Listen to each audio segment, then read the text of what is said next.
వెళ్ళు.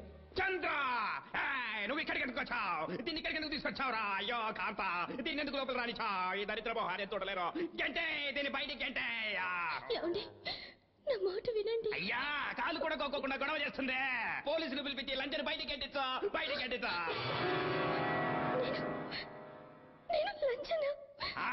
నువ్వే లంచవి. ఈవిడే మహా పతివ్రత. పెళ్ళైన మొదటి రాత్రే నా ఆశలు మంట కలిపి నన్ను బయటికి పంపించేసిన రాక్షసువేను.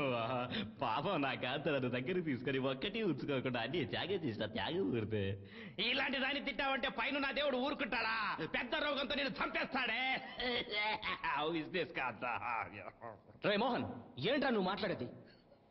ఎవరిని పతివ్రత అంటున్నావు, ఎవరిని వేసి అంటున్నావురా? మతుండి మాట్లాడుతున్నావా, మతిపోయి మాట్లాడుతున్నావా?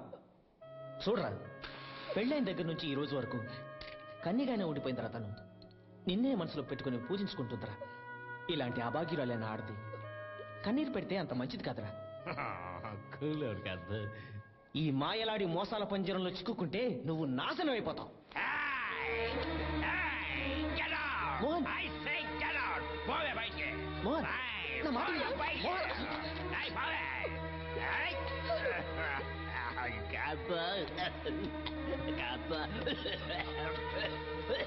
కాంత, రాను రాను నా ఆరోగ్యం క్షీణిస్తుంది కాంత. నువ్వు నా జబ్బును బాగు చేయాలనుకుంటే వాళ్ళు వచ్చి ఎక్కువ చేస్తున్నారు కాంత.